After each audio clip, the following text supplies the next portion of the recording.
राजकोषीय घाटा fixed deficit तत्कालीन जीडीपी का 2.88% था। वर्ष 2024-25 में राजकोषीय घाटा जीडीपी का 2.68% रहने का अनुमान है। याद रहे कि राजकोषीय उत्तरदायित्व तथा बजट प्रबंधन अधिनियम अर्थात FRBM एक्ट के अनुसार किसी भी वर्ष किसी भी राज्य सरकार का राजकोषीय घाटा उस राज्य की उस वर्ष की जीडीपी के 3% से अधिक नहीं होना चाहिए। अतः इसमें 2014-15 के 2.88% के मुकाबले अब 2.68% तक की गिरावट हमारे कुशल वित्तीय प्रबंधन का परिचायक है। माननीय अध्यक्ष जी, वर्ष 2025-26 के लिए मेरे प्रस्तावों में इसे और कम करते हुए जीडीपी के 2.67% तक सीमित रखने का लक्ष्य है। अर्थशास्त्र का सर्वमान्य सिद्धांत है कि सरकार को अपने राजस्व खर्चों के लिए ऋण लेना नहीं चाहिए। माननीय अध्यक्ष जी, साथ ही पूंजीगत खर्चे कैपिटल एक्सपेंडिचर के लिए एक सीमा तक ऋण लेने में कोई बुराई नहीं होती, वरना इसे लेना भी चाहिए। आदरणीय अध्यक्ष जी, इसलिए प्रभावी राजस्व घाटा राजकोषीय प्रबंधन का एक बेहतर संकेतक है, क्योंकि इसमें राजस्व घाटे में से पूंजीगत परिसंपत्तियों के सृजन हेतु दिया गया अनुदान शामिल नहीं होता।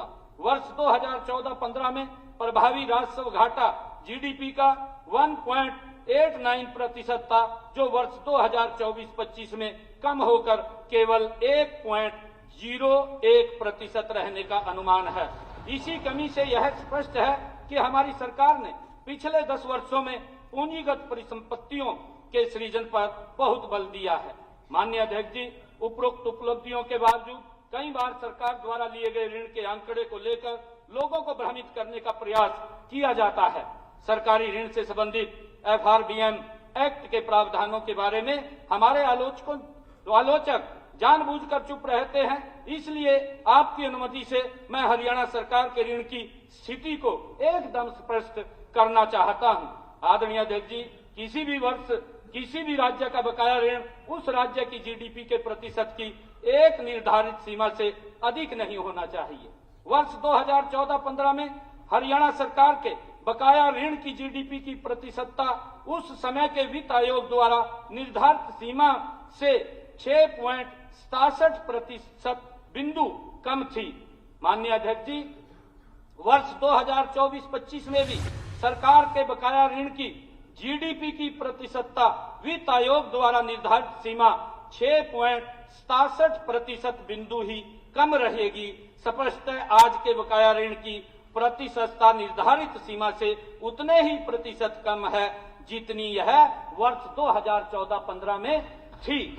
माननीय अध्यक्ष जी, इतना ही नहीं, सरकार के उपक्रमों द्वारा लिए गए ऋण जिन्हें सरकार के ऋण के आंकड़ों में शामिल नहीं किया जाता था, मैं इन 10 वर्षों में एक भी रुपए की बढ़ोतरी नहीं हुई है, परंतु इन दोनों तथ्यों को हमारे आलोचक छुपा लेते हैं। आदरणीय अध्यक्ष जी, हरियाणा सरकार के कुल 43 उपक्रम हैं। इनमें से 24 उपक्रम कंपनी एक्ट में, 19 उपक्रम कोऑपरेटिव सोसाइटीज एक्ट में पंजीकृत हैं। इन 43 उपक्रमों का वर्ष 2014-15 में कुल बकाया ऋण 69,922 करोड़ रुपए था, जो वर्ष 2023-24 में घटकर 68,295 करोड़ रुपए रह गया है।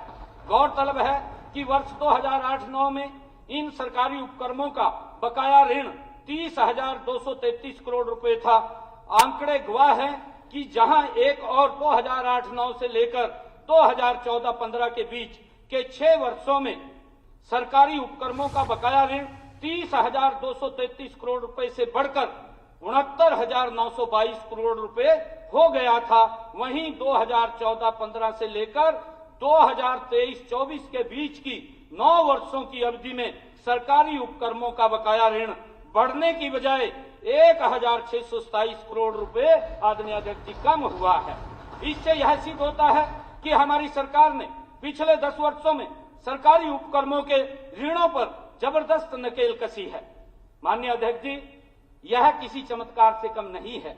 यह चमत्कार संभव हो पाया है आदरणीय अध्यक्ष जी श्री नरेंद्र मोदी जी के दृढ़ संकल्प से, जिन्होंने उदय स्कीम को लागू किया है, जिसके अंतर्गत बिजली निगमों के 25,950 करोड़ रुपए के ऋण वर्ष 2015-16 वह 16-17 में हरियाणा सरकार द्वारा अपने खाते में ले लिए गए थे।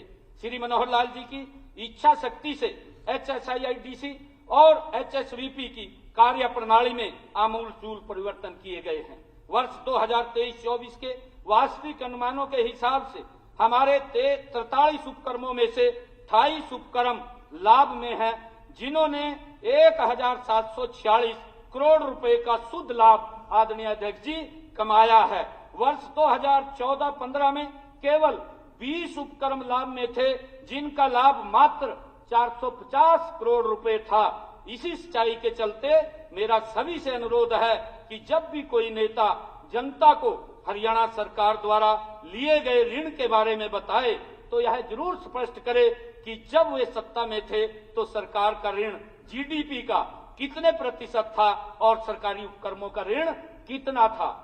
आदरणीय अध्यक्ष जी, जहां राजकोष के कुशल वित्तीय प्रबंधन में सभी विभागों के अधिकारियों और कर्मचारियों की एक सराहनीय भूमिका होती है, वहीं वे अक्सर अपनी किसी भी स्कीम को बंद नहीं होने देना चाहते। इसलिए मैंने सभी विभागों को विशेष आग्रह किया है कि वे अपनी उन स्कीमों को बंद करें जो अनुपयोगी हो गई हैं, और जहां एक ही उद्देश्य वाली 2 या 2 से अधिक स्कीमें चल रही हैं, उनका वे विलय करें। मुझे खुशी है कि इस बजट में हमने 11 विभागों की 48 योजनाओं का विलय कर दिया है और 20 योजनाओं को समाप्त कर दिया है।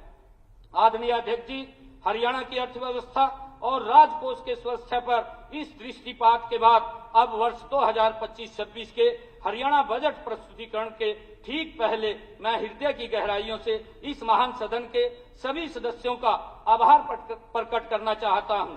आप सभी ने 3 और 4 मार्च को रेड बिशप पंचकुला में मुझे इस बजट के लिए अनेक बहुमूल्य सुझाव दिए। आपको याद होगा कि मैंने पूरी तल्लीनता से आपके सभी सुझाव सुने थे और उन्हें नोट भी किया था। कुछ सदस्यों द्वारा मुझे लिखित सुझाव भी दिए गए थे। मैं आशा करता हूं कि आप भी आज पूरी तल्लीनता से मेरे हर प्रस्ताव को सुनेंगे। बीच बीच में जब जब आपको किसी प्रस्ताव में अपना सुझाव स्वीकृति हुआ दिखे तो आप उसका स्वागत करें, मुझे अच्छा लगेगा।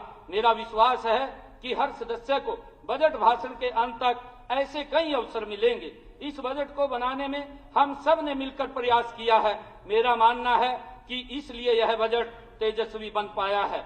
आप जानते हैं कि मिलकर प्रयास करने को संस्कृत में सहवीर्य करवावहे कहते हैं और प्रभु ऐसा करने पर परिश्रम के विषय या अवधीनत को तेजस्वी करते हैं। इसलिए आइए बजट प्रस्तावों की शुरुआत से पहले शांति मंत्र का हम सब मिलकर के पाठ करें। ओम ओम सहना वनत्तु सहनो वनत्तु सह वीर्यम करवावहे तेजस्वी वदीनात्मस्तु मां द्विषावहे। ओम शांति शांति। माननीय अध्यक्ष महोदय, अब मैं 2025-26 के लिए कुल 2,05,017.29 करोड़ रुपए का बजट प्रस्ताव करता हूं, जो वर्ष 2024-25 के संशोधित आंकड़ों 1,80,313.57 करोड़ रुपए से 13.7% अधिक है। माननीय अध्यक्ष जी, कृषि व संबंधित प्राथमिक क्षेत्र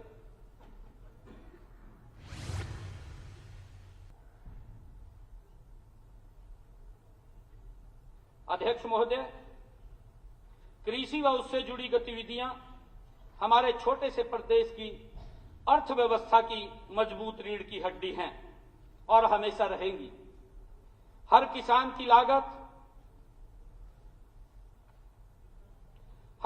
की लागत कम करना, उसकी फसलों की पैदावार को हर वर्ष बढ़ाते रहना, हर फसल को MSP पर खरीद की गारंटी देना, उसके खेत की मिट्टी की सेहत अच्छी रखना, उसके पानी